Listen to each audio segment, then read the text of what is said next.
LA 한인타운 남쪽의 한 정류장에서 버스에서 내리는 한인 할머니를 밀치고 침까지 뱉은 흑인 남성이 경찰에 체포됐습니다. 폭행 당시 장면이 고스란히 CCTV에 잡혔습니다. 뉴욕 지하철에서 한인 여성과 또 다른 승객에게 폭력을 행사한 흑인 소녀가 경찰에 체포됐습니다. 올여름 극심한 폭염으로 3개 주 5개 카운티에서 모두 147명의 사망자가 발생한 것으로 집계됐습니다. 이런 가운데 하와이 제도 섬 곳곳에서 산불이 발생해 지금까지 최소 6명이 숨졌습니다. 오렌지 카운티 가든그로브 경찰국 소속 베테랑 한인 경관이 퇴근길 교통사고로 목숨을 잃었습니다. LA 디즈니 콘서트홀에서 열리는 한미동맹 70주년 기념음악회를 앞두고 소프라노 조수미 씨가 오늘 공연에 임하는 소감을 밝혔습니다.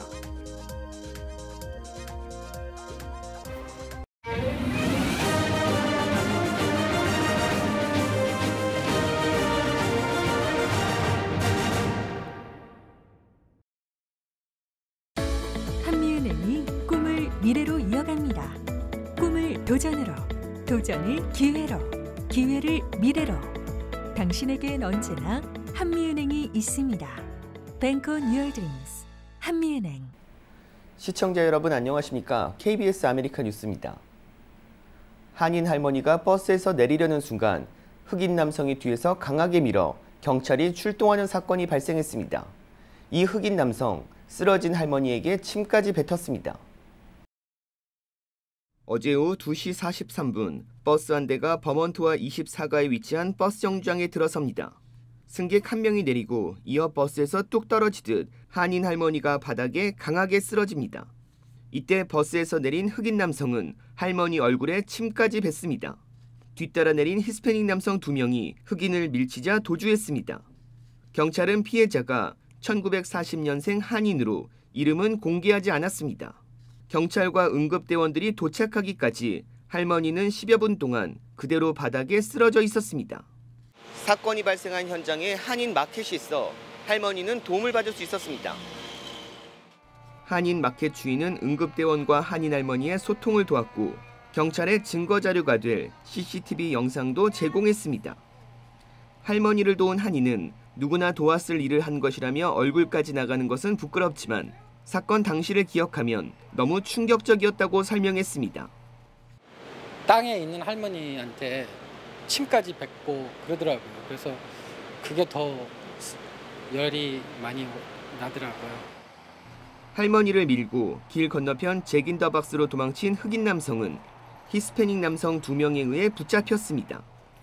이를 지켜본 한인은 할머니를 도운 히스패닉들에게 고마움을 전했습니다. 도망가는 사람을 가서 잡고 그다음에 경찰이 올 때까지 잡고 있었어요. 피해자께서 두루누워 있을 때 한 남자분인가 그분이 은근슬쩍 가까이 가가지고 지갑하고 그런 거를 뒤지더라고요. 그래서 그런 것까지 가서 뺏어오고. 경찰은 한인 할머니를 밀어 다치게 한 흑인 용의자를 폭행과 노인학대 혐의 등으로 검찰에 송치했습니다. So yesterday at about 2:51 p.m., officers responded to the area of Vermont Avenue and 24th Street for a battery investigation. The victim is Korean. 할머니의 몸 상태는 확인되지 않았지만 현장에 있던 사람들은 할머니가 머리와 허리를 다친 것 같았다며 큰 부상이 아니길 바랬습니다. 뉴욕 경찰이 지하철 열차 내에서 한국계 여성과 또 다른 승객에게 폭행을 행사한 흑인 소녀가 자수했다고 밝혔습니다. KBTV 강정민 기자입니다.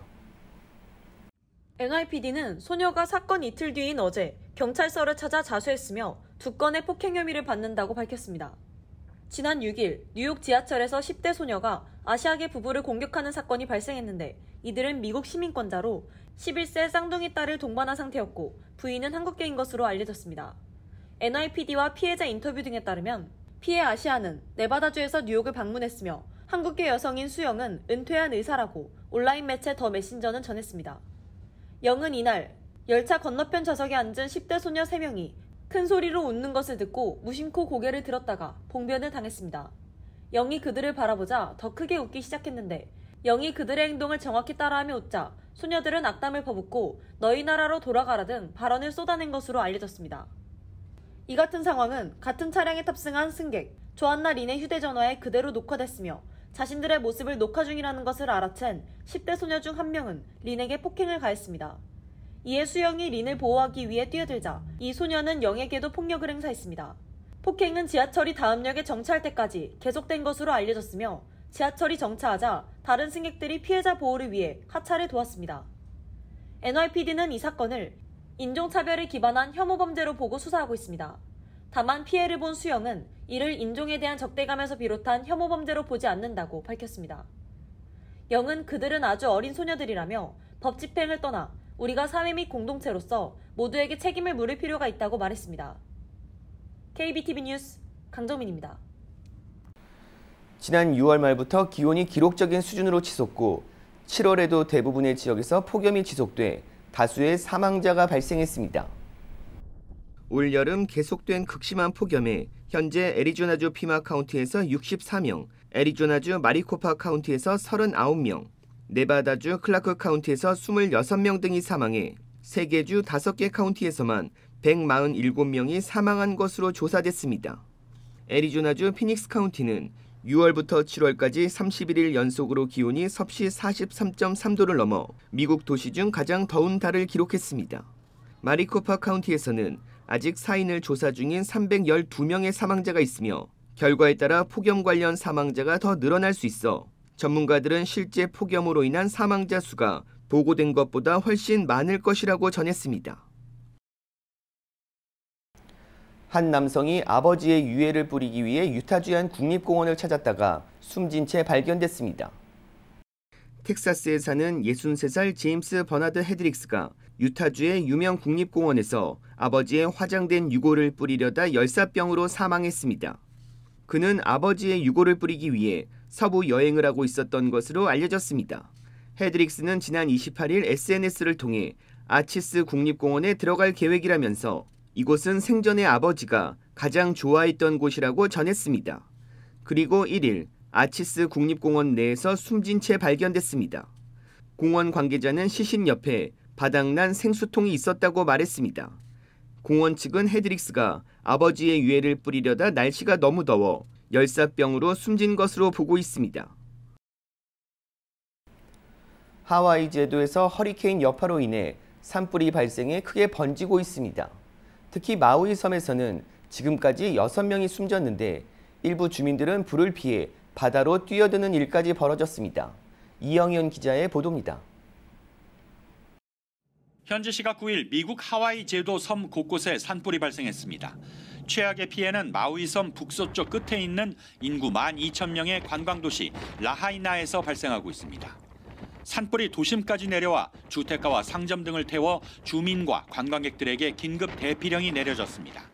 Within an hour, the flames had moved all the way down to the end of the neighborhood, and there's flame on both sides of the road, like something out of a horror movie. 일부 주민과 관광객들은 불을 피해 바다로 뛰어드는 바람에 해양경비대가 12명을 구조하는 사례까지 보고됐습니다. CNN은 긴급 속보로 마우이 섬의 14,000채의 주택과 사업장에 전기와 통신망이 모두 끊겼으며 911 신고도 불가능한 상태라고 보도했습니다. 또 이 불로 현재까지 최소 6명이 숨졌으며 마우이 섬의 병원 시스템은 부상자들로 인해 수용 능력을 초과한 상태라고 전했습니다. 현재 기상당국은 이번 산불이 하와이 제도 남단을 지나는 허리케인 도라의 영향으로 삽시간에 섬 곳곳으로 번졌다고 밝혔습니다. 이 때문에 하와이에서 가장 큰 빅 아일랜드 섬에서도 산불 피해가 확산하고 있습니다. The fact that we have wildfires in multiple areas as a result of indirectly from a hurricane is unprecedented. 현지 언론은 산불이 시속 100km가 넘나드는 강풍을 타고 계속 번지고 있지만 화재 진압이나 구조를 위한 헬기도 출동하지 못하는 상태라고 전하고 있습니다. 미 연방 재난관리청은 마우이와 빅 아일랜드 섬을 재난지역으로 선포하고 긴급 지원에 들어갔습니다. 로스앤젤레스에서 KBS 뉴스 이영현입니다.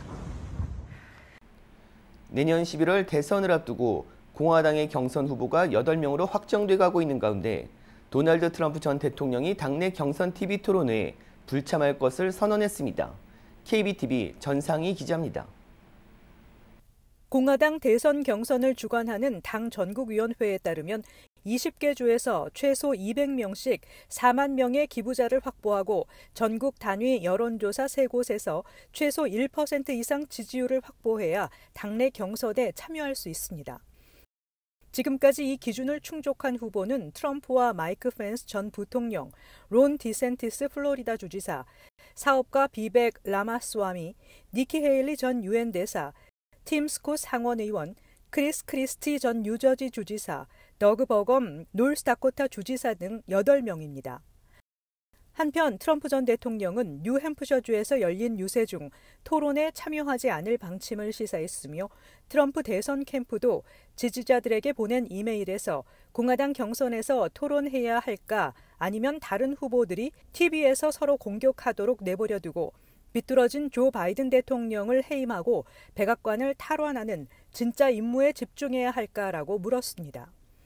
공화당은 23일부터 팍스뉴스 주관으로 대선 경선 TV 토론회를 진행합니다.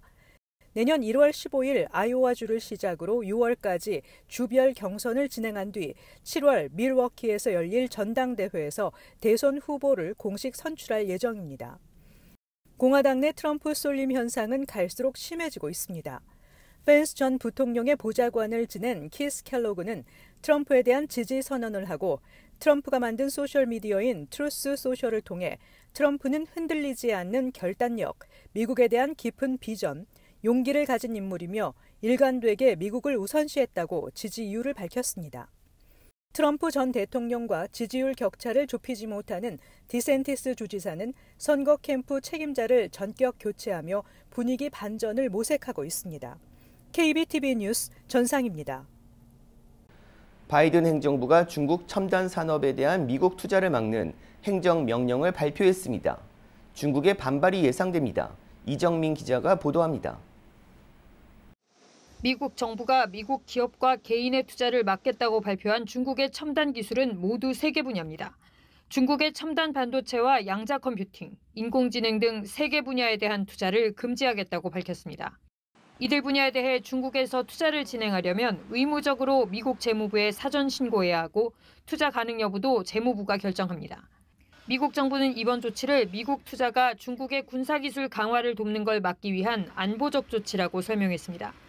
지난해 약 110억 달러, 우리 돈 14조 원 상당의 미국 자본이 대부분 첨단 기술에 집중됐고 이게 군사기술 발전에 쓰일 수 있다는 게 미국 판단입니다. 다만 미국 정부는 이번 조치는 국가 안보 위협을 해결할 목적일 뿐 경제적 의도가 있는 건 아니라고 설명했습니다. 투자 금지도 안보와 밀접한 최소 범위에서만 이뤄진다고 덧붙였습니다. 하지만 중국과 미국의 경제적 갈등이 아직 풀리지 않은 상황에서 중국도 강한 반발에 나설 가능성이 높아 이번 조치가 향후 미중 관계의 변수가 될 수 있습니다. 미국 정부는 동맹국과 우방국 역시 중국에 대한 첨단 기술 투자 제한에 동참하려는 움직임이 있다며 이번 조치에 더 많은 동맹과 우방의 참여를 기대한다고 밝혔습니다. 향후 미국이 한국에도 같은 조치를 취할 것을 요구할 가능성도 배제할 수 없습니다. 미국 정부는 업계 의견을 청취하는 기간을 거친 뒤 세부적인 시행 규칙을 따로 발표할 계획입니다. 워싱턴에서 KBS 뉴스 이정민입니다. 올해 초 6살 소년이 교사에게 총격을 가한 충격적인 사건 여러 차례 보도해 드렸는데요. 그런데 소년이 범행 직후 했던 발언이 뒤늦게 공개돼 또 한 번 충격을 주고 있습니다. 지난 1월 6일 버지니아주의 한 초등학교에서 6살 소년이 수업 중이던 교사 에비게일 주니어를 향해 권총을 발사했습니다. 현지 언론이 최근 입수한 당시 사건 관련 수색영장 내용에 따르면 학교 관계자들에게 전날 밤 엄마 총을 챙겼다고 말한 것으로 전해졌습니다. 소년은 심지어 당시 교사를 욕설로 지칭하며 자신이 쏴 죽였다, 내가 해냈다는 발언까지 한 것으로 전해졌습니다. 당시 총에 맞은 1학년 교사 에비게일 주니어는 왼손과 가슴에 총상을 입고 중태에 빠졌고 4차례 수술 끝에 간신히 목숨을 건졌습니다. 현재 교사는 당시 소년이 총기를 지녔다는 경고를 무시한 학교 당국을 상대로 $4천만 달러 상당의 손해배상 청구 소송을 제기한 상태입니다. 오렌지 카운티 가든그로브 경찰국 소속 베테랑 한인 경관이 교통사고로 세상을 떠나면서 애도가 이어지고 있습니다. 가든그로브 경찰국에 따르면 지난 월요일 오후 3시쯤 애나하임 유크리트 스트리트와 글렌옥스 애비뉴가 만나는 지역에서 조한균 경관이 몰던 오토바이와 은색 토요타 프리우스 차량 간 교통사고가 발생했습니다. 상대 차량 운전자는 경미한 부상을 입었지만 중상을 입은 조 경관은 끝내 병원에서 숨지고 말았습니다.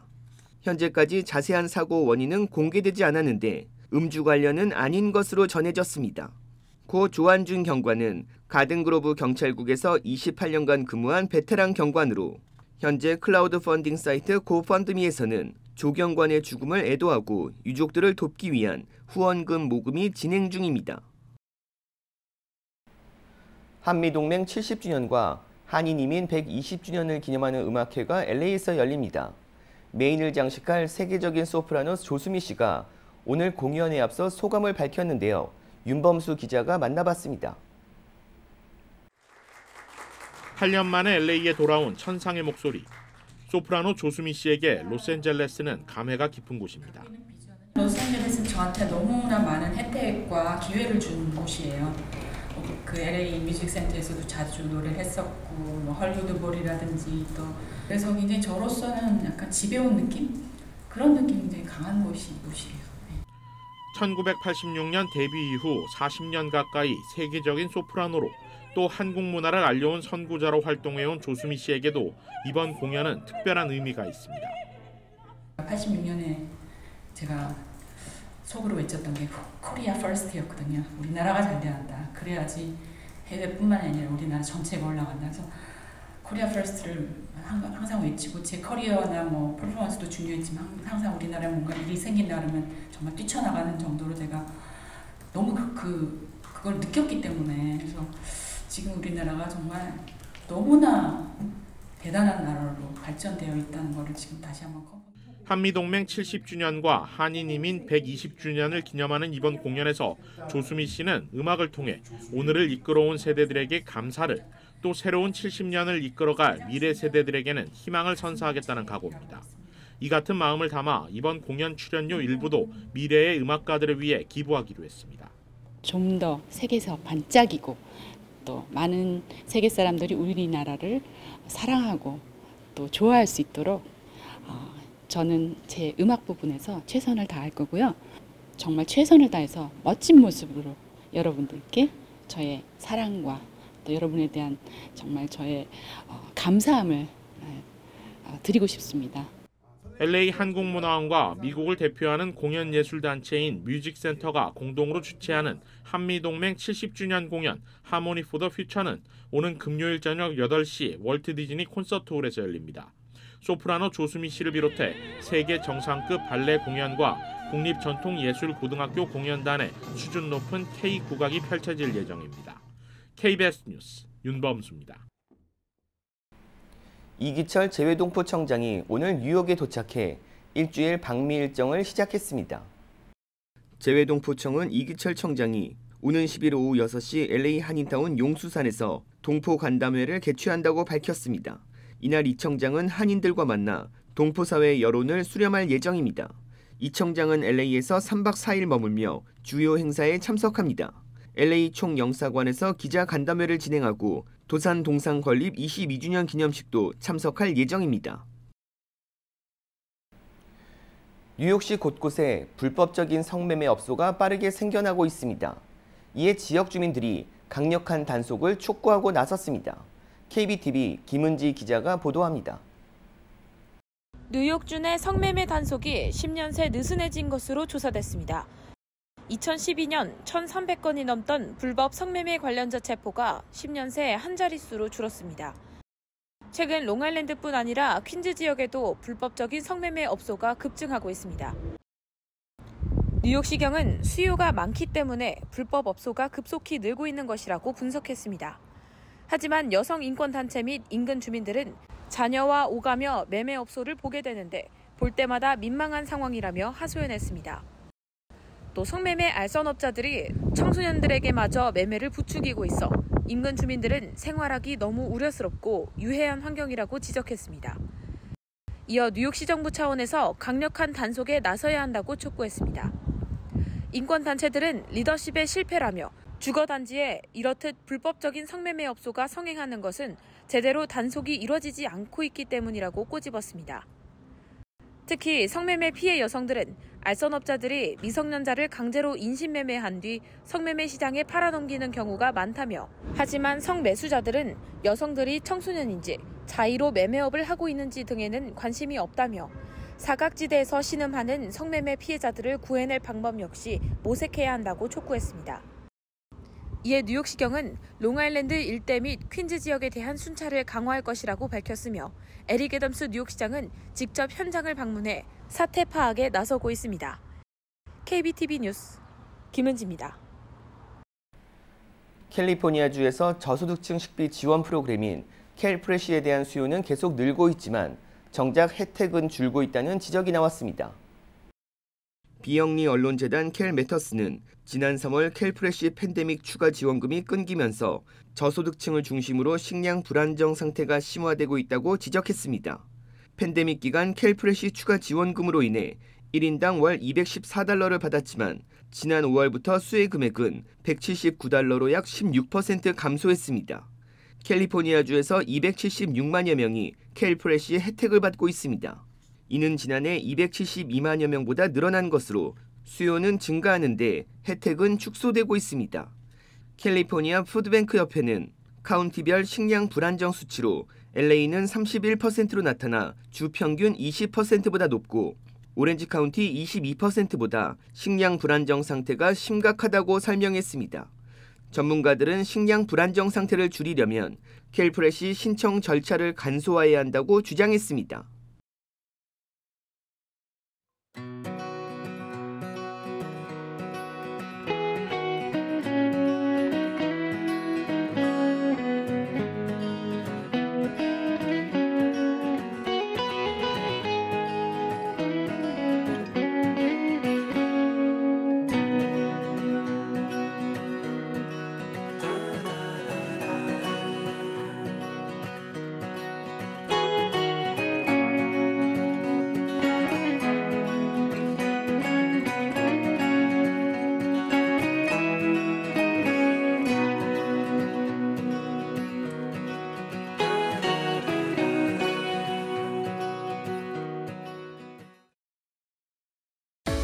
한미은행이 꿈을 미래로 이어갑니다. 꿈을 도전으로, 도전을 기회로, 기회를 미래로. 당신에겐 언제나 한미은행이 있습니다. Bank on your dreams. 한미은행.